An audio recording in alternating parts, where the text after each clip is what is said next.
बिस्मिल्लाहिर्रहमानिर्रहीम। आज से हम 10th class physics chapter number 1 simple harmonic motion and waves के बारे में, जो चैप्टर नंबर 1 में कॉन्सेप्चुअल क्वेश्चन दिए गए हुए हैं उन विद आंसर हम उनको डिस्कस करेंगे। जो कि मैंने इनसे फर्स्ट चैप्टर से सिंपल हार्मोनिक मोशन और वेव से आपके लिए कंसेप्चुअल क्वेश्चंस को निकाला है। और ये जो हमारे पास फेडरल बोर्ड के पेपर्स में जो कंसेप्चुअल क्वेश्चंस आते हैं उनके उसके हिसाब से बहुत इंपॉर्टेंट क्वेश्चन है चैप्टर नंबर 1 में। तो हम चलते हैं अब क्वेश्चन नंबर 1 की तरफ। क्वेश्चन नंबर 1 में हमारे पास जो है question number 1, if the length of the simple pendulum. Question number 1 में है if the length of the simple pendulum, अगर the length of the simple pendulum, अगर हमारे पास सिंपल पेंडुलम की लेंथ इज़ डबल अगर हमारे पास सिंपल पेंडुलम की लेंथ डबल हो जाए, what will be the change in it time period. तो इसके टाइम पीरियड में हमारे पास क्या चेंज आएगा। तो इसका आंसर है the time period T of a simple pendulum. जो सिंपल पेंडुलम का टाइम पीरियड टी हमारे पास होता है, उसका फार्मूला जो हमारे पास होता है T is equal to 2π/g।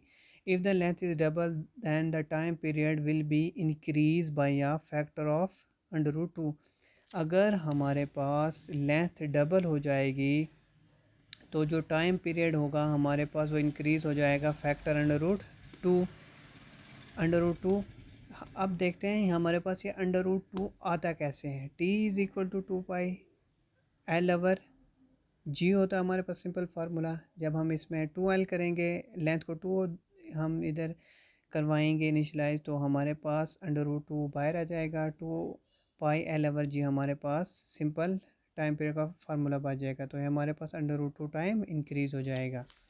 इसी तरह कह रहा है is the motion of a bouncing ball. ये कह रहा है द मोशन, जो हरकत होती है bouncing ball. Bouncing ball means कि हिट किए गए बॉल जिसको हम फेंकते हैं फर्श पे या किसी चीज़ पे। सिंपल हार्मोनिक, क्या वो सिंपल हार्मोनिक हो सकती है? तो आंसर इसका है no. The motion of a bouncing ball is not simple harmonic. जो बाउंसिंग बॉल की जो मोशन होती है वो हार्मोनिक नहीं होती है, बिकॉज द रिस्टोरिंग फोर्स, जो कि उसकी जो वापस आने की जो फोर्स होती है, जो बैक आने की फोर्स होती है in the simple harmonic motion, जो सिंपल हार्मोनिक मोशन में होती है, इज़ प्रोपोर्शनल, वो डायरेक्टली प्रोपोर्शनल होती है टू द डिस्प्लेसमेंट। जो हमारे पास डिस्प्लेसमेंट होता है, मतलब उसका जो डिस्प्लेसमेंट हमारे पास शॉर्ट टर्म में हम इसको कह सकते हैं, जिस रफ्तार से वो जाती है उससे वो वापस आती है, ये हमारे पास सिंपल हार्मोनिक मोशन में होता है। लेकिन इधर जब हम किसी बॉल को हिट करते हैं तो वो उसी रफ्तार से वापस हमारे पास नहीं आती।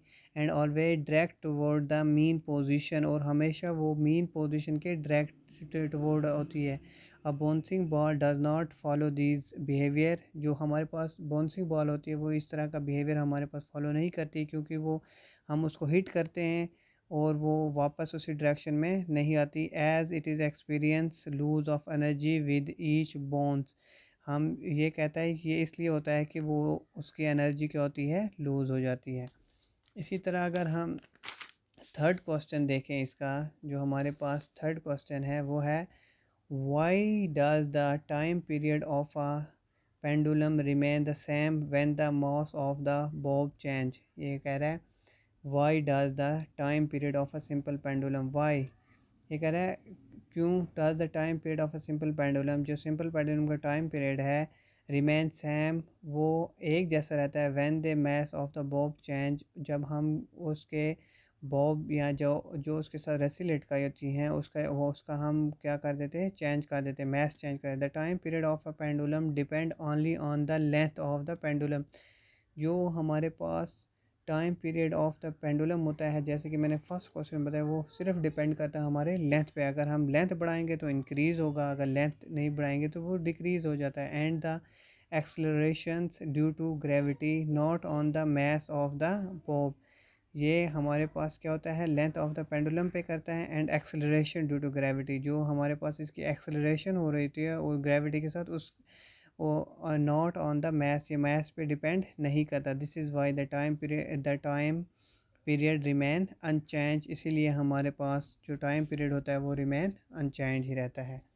जो क्वेश्चन नंबर 4 है इसमें कंसेप्चुअल, वो है what type of a wave do not require a material for propagation.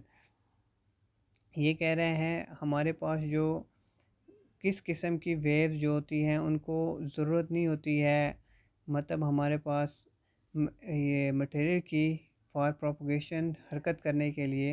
Electromagnetic waves, जो हमारे पास इलेक्ट्रोमैग्नेटिक वेव्स होती हैं such as light, radio waves and X-ray, do not require a medium for propagations and can travel through a vacuum. इनको जो हमारे पास light, radio waves and X-ray waves होती है, इनको हमारे पास मीडियम की ज़रूरत नहीं होती है ट्रैवल आ वैक्यूम।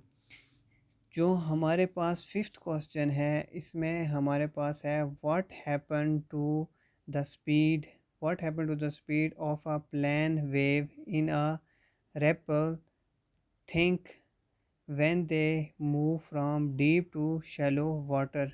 ये कह रहा है हमारे हमारे मतलब प्लेन वेव में क्या फ़र्क पड़ सकता है जब वो डीप शैलो वाटर से मतलब मूव करे किसी और तरफ। तो ये कह रहा है the speed of the waves, जो स्पीड ऑफ द वेव्स होती है हमारे पास वो डिक्रीज़ हो जाती है as a move from deep to the shallow water.